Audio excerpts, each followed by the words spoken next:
Welcome to my channel. Chhatrashaya Republic School presents. नमस्कार। गीले हाथों से बिजली को हाथ मत लगाना, ये बात तो हम सबने कभी ना कभी सुनी ही होगी। पर क्या कभी सोचा है कि ये इतनी मामूली सी लगने वाली सलाह एक ऐसी साइंटिफिक खोज से जुड़ी है जिसने हमारी दुनिया ही बदल कर रख दी। तो चलिए आज इसी सफर पर निकलते हैं और जानते हैं इलेक्ट्रिक करंट के केमिकल इफेक्ट्स के बारे में। हाँ, ये वही चेतावनी है जो हम सबको बचपन से मिलती आई है। पर इसके पीछे की वजह क्या है? आखिर ऐसा क्यों कहा जाता है? बस यही एक छोटा सा सवाल हमें बिजली और लिक्विड्स यानी तरल पदार्थों के बीच के एक बहुत ही गहरे रिश्ते को समझने की तरफ ले जाता है।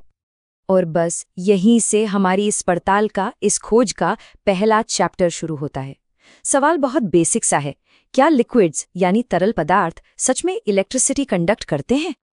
देखिए, हमें ये तो पता है कि कॉपर या एल्यूमिनियम जैसे सॉलिड मटेरियल्स बिजली के बहुत अच्छे कंडक्टर्स होते हैं। उनसे करंट आसानी से पास हो जाता है। और दूसरी तरफ है रबर, प्लास्टिक, लकड़ी जो पुअर कंडक्टर्स हैं। तो फिर लिक्विड्स किस कैटेगरी में आते हैं, अच्छे कंडक्टर या बुरे? अब ये पता लगाने के लिए एक बहुत ही सिंपल सा टेस्टर बनाया गया।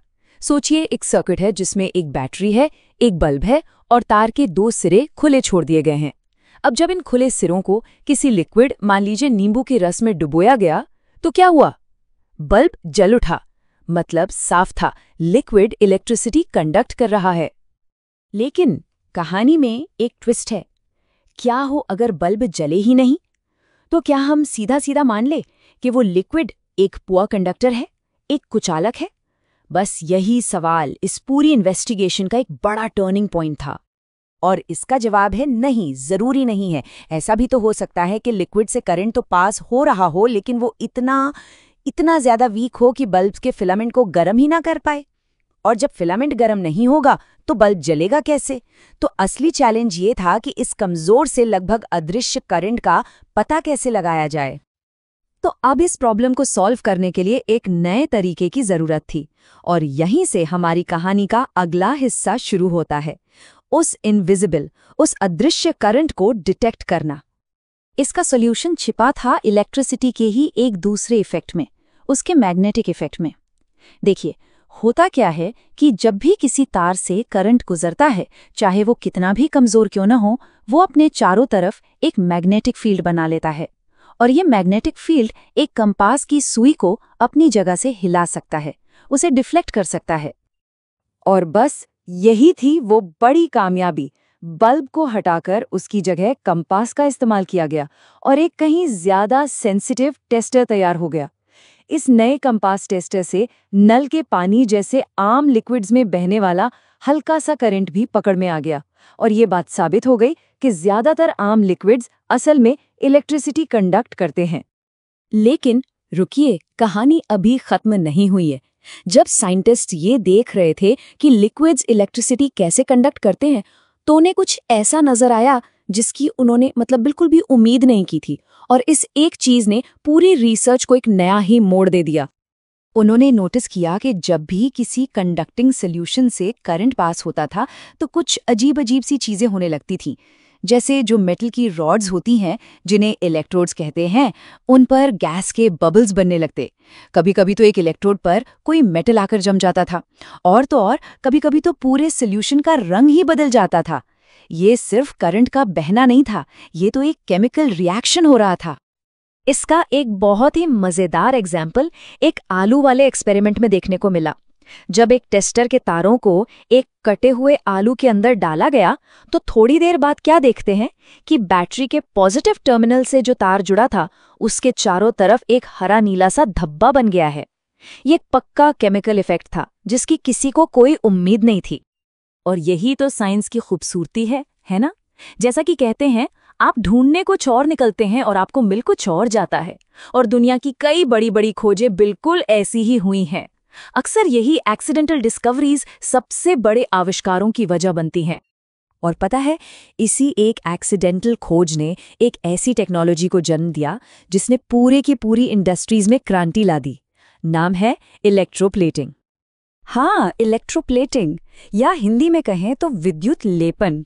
अगर सीधे सीधे समझे तो ये इलेक्ट्रिसिटी का इस्तेमाल करके एक मेटल की परत को किसी दूसरे मटेरियल पर चढ़ाने का प्रोसेस है, और ये इलेक्ट्रिक करंट के केमिकल इफेक्ट्स का सबसे कॉमन एप्लीकेशन है। तो सवाल ये है कि ये काम करता कैसे है। अच्छा, मान लीजिए कि किसी चीज पर कॉपर की परत चढ़ानी है, तो हम क्या करेंगे? हम उसे कॉपर के एक सॉल्यूशन में डुबो देंगे और फिर उस सॉल्यूशन से इलेक्ट्रिक करंट पास करेंगे। अब इस करंट की वजह से सॉल्यूशन में जो कॉपर घुला हुआ है वो उस चीज की तरफ खिंचने लगता है और इस पर एक पतली बराबर सी परत बना लेता है। और इस पूरे प्रोसेस की सबसे स्मार्ट बात पता है क्या है? जैसे जैसे सॉल्यूशन से कॉपर निकलकर उस ऑब्जेक्ट पर जमता जाता है, ठीक उतनी ही मात्रा में कॉपर दूसरी प्लेट से निकलकर वापस सॉल्यूशन में घुलता जाता है। इससे होता यह है कि सॉल्यूशन में कॉपर की कमी कभी होती ही नहीं, और ये प्रोसेस बिना रुके चलता रहता है। कमाल है ना? तो देखा कैसे एक एक्सीडेंटल खोज से शुरू हुआ ये प्रोसेस आज हमारी दुनिया का कितना जरूरी हिस्सा बन चुका है। चलिए अब जरा नजर दौड़ाते हैं कि ये इलेक्ट्रोप्लेटिंग हमारे आसपास कहाँ-कहाँ देखने को मिलती है। बाथरूम के नल देखे हैं, या फिर कार के कुछ पार्ट्स और साइकिल के हैंडल, उन पर जो एकदम चमकदार परत होती है ना, वो अक्सर क्रोमियम की इलेक्ट्रोप्लेटिंग ही होती है। क्रोमियम सिर्फ शाइन ही नहीं देता, बल्कि ये स्क्रैच लगने से और जंग लगने से भी बचाता है। फूड सेफ्टी में भी इसका बहुत बड़ा रोल है। खाना स्टोर करने के लिए जो लोहे के डिब्बे इस्तेमाल होते हैं, उन पर असल में टिन की एक परत चढ़ाई जाती है। ऐसा इसलिए क्योंकि टिन लोहे से कम रिएक्टिव होता है, तो ये खाने को सीधे लोहे के कांटेक्ट में आने से रोकता है और उसे खराब होने से बचाता है। बड़े बड़े पुलों और गाड़ियों में जो लोहा इस्तेमाल होता है, उसे और ज्यादा मजबूत और टिकाऊ बनाने के लिए उस पर जिंक की कोटिंग की जाती है। ये कोटिंग लोहे को जंग लगने से, गलने से बचाती है और उसकी लाइफ बढ़ा देती है। और इतना ही नहीं, ज्वेलरी इंडस्ट्री में भी इसका खूब इस्तेमाल होता है। सोने या चांदी की एक बहुत पतली सी लेयर किसी सस्ते मेटल पर चढ़ा दी जाती है और बस तैयार हो जाती है खूबसूरत दिखने वाली अफोर्डेबल ज्वेलरी।